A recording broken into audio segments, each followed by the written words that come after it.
Aqui a folha do recôncavo.com.br, o muraldebugarim.com e a TV Rua. Nós estamos aqui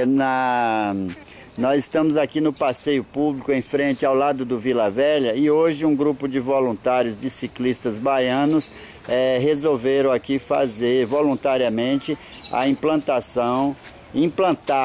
um bicicletário. O Vila Velha é comumente hoje as pessoas que andam nos movimentos cicloativistas ou que usam a bicicleta como meio de transporte, tem vindo bastante aqui aos espetáculos do Teatro Vila Velha em bicicleta.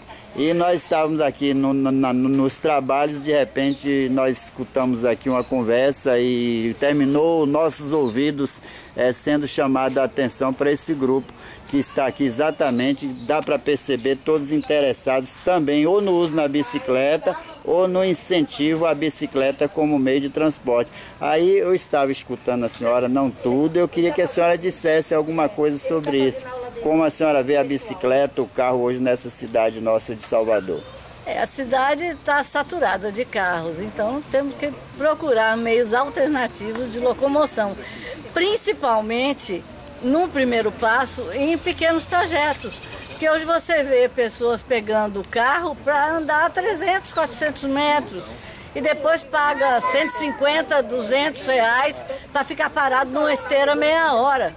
É uma incongruência terrível, então temos que nos movimentar mesmo de alguma outra maneira, andando com bicicleta e participando dos movimentos sociais para pressionar o poder público a resolver essa coisa da locomoção, que não seja só o transporte, só o carro, porque já chega. É importante, eu acho, ter o seu carro para outra coisa. Não é para usar toda hora. Para ir comprar um pão a 300 metros de casa, né? Eu conheço muita gente que faz isso, a senhora também, né? Eu? A senhora conhece também muita gente que vai a 300 metros para comprar um pão. Para comprar um pão. É verdade, eu conheço. Eu também conheço. A senhora usa bicicleta ou não se sente à vontade para usar? Como é a sua relação pessoal sua com a bicicleta? Não, já usei, mas por problemas físicos tive que parar.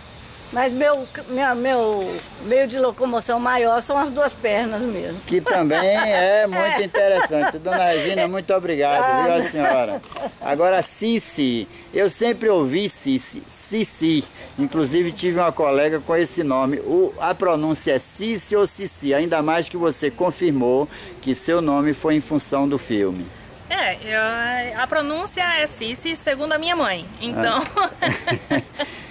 Eu acho então que do jeito que pronunciar tá certinho, porque se escreve do mesmo jeito, né? É verdade. E você com as bicicletas, o que é que você tem a dizer sobre essa necessidade ou não das bicicletas na rua? Fale alguma coisa.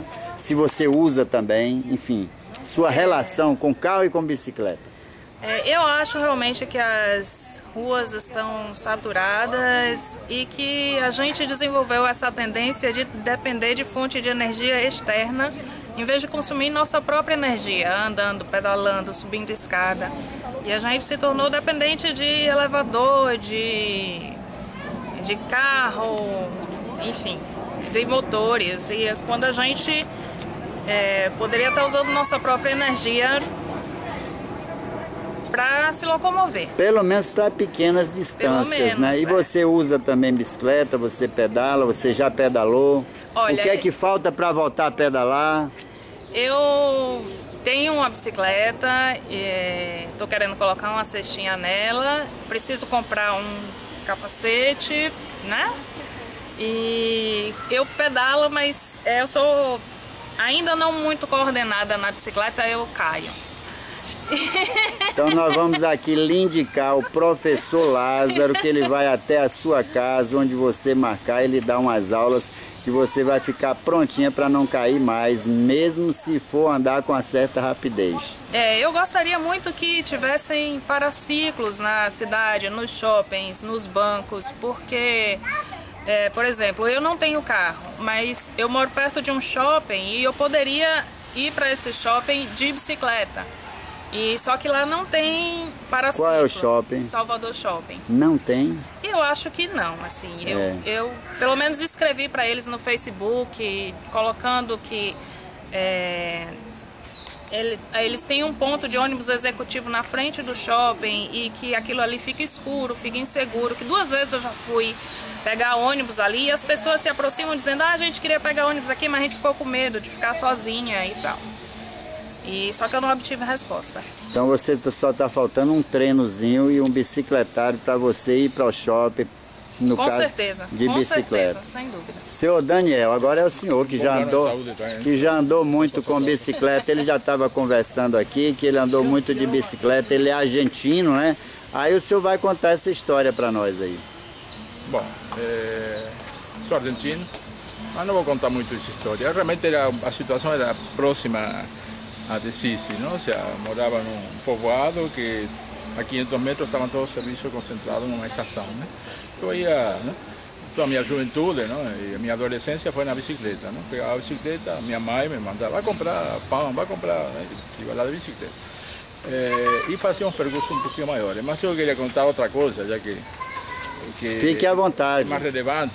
Eu sou arquiteto, e como arquiteto e também membro do Conselho de Arquitetura e Urbanismo e do Instituto de Arquitetos, coordenei um grupo que se manifestou sobre o sistema metroviário Salvador Laurel Freitas, sobre a consulta pública, né? E chamei a atenção, sim, chamamos a atenção, o grupo que trabalhou nisso aí, de que o metroviário fala de integrar com, digamos, as ciclovias, né? Mas não ficava claro se os vagões iam ter lugar para bicicleta, né? Aí, quando você... A referência que eles fazem é ao Cidade de Bicicleta, projeto da Condé, né? E a Cidade de Bicicleta recomenda que tenham nos vagões, né, possibilidade de transportar bicicleta. Aí nós insistimos que era importante isso aí, justamente se você pretende criar ciclovias em geral, digamos, que você possa transportar, né? Por exemplo, uma das estações é Pituaçu. Aí você salta em Pituaçu com a bicicleta e anda na ciclovia de Pituaçu, certo? Então, digamos, esse sistema metroviário contempla ciclovias na própria faixa da paralela, né? Mas não está definido, e acho que isso é uma coisa que é importante, questionar essa consulta pública. Está no site da SEDUR, né? Verificar que fim deu, qual vai ser o edital que vai sair para a rua, porque isso é fundamental, né? Ou seja, que tenha um espaço para a bicicleta. E o senhor atualmente anda de bicicleta em Salvador? Tem coragem de enfrentar essas ruas aí? Não tenho coragem, não. Não tem. E não é para todo mundo. Olha, deixa eu lhe dizer, nós andamos aqui em bicicleta, aqui é um recado para quem está nos ouvindo. Muitas pessoas não têm coragem de andar nas ruas e, no caso, eu pessoalmente, a defesa que eu faço é o seguinte: o que mais nós precisamos é da educação e do respeito dos motoristas, porque se de repente nós tivermos esse tipo de respeito, até as ciclovias seriam dispensáveis. Mas se elas vierem, realmente nós estamos aqui para aplaudir. Mas esse projeto que o senhor está falando aí, alguns deles nós conhecemos através também do site, e pelo menos alguns depoimentos são no sentido de que eles estão muito mais no papel do que na prática, que dificilmente essas ciclovias virão para Salvador. O discurso das entidades de um modo geral é nesse sentido, mesmo porque há todo um projeto aí envolvendo a Copa. Mas nós aqui damos o seguinte recado para vocês que querem andar de bicicleta: o seguinte, se quiserem vir andar com a gente de bicicleta, nós já temos toda uma experiência para andar com um risco quase zero, mesmo com esses complicadores que estão aí. Então a gente é só a gente ficar fugindo da maldade dos nossos motoristas, que a gente nem lembra de ciclovia, mas elas serão bem-vindas. Doutor, muito obrigado, viu, pelo depoimento de vocês. Quem está levando mais esse recado, dizendo o seguinte, minha gente: olha, são milhares e milhares de pessoas em Salvador querendo andar de bicicleta e não andam por falta de coragem de enfrentar, principalmente os nossos motoristas. O problema problema da ausência de ciclovia e, como se vê, até em um shopping onde não existe um local para se estacionar bicicleta. Então está aqui o recado. E outra coisa também, um recado que a gente sempre dá, a Prefeitura Municipal de Salvador tem que abrir os nossos elevadores para permitir a passagem de bicicleta. O senhor vê que a coisa é tão grave que elevador Lacerda, um local por onde passam milhares e milhares de pessoas, né? Que facilitaria o acesso das bicicletas. Não só os elevadores não permitem, como nem a escadaria da Lapa. Você já imaginou você não poder subir a escadaria da Lapa com a bicicleta? Mas a gente vai brigar para que isso saia. Obrigado a vocês, hein? Obrigado a vocês. Mais alguma coisa? Fique à vontade. O senhor ia falando, a pessoa que está falando. Tá bom, obrigado, viu, gente? Isso aqui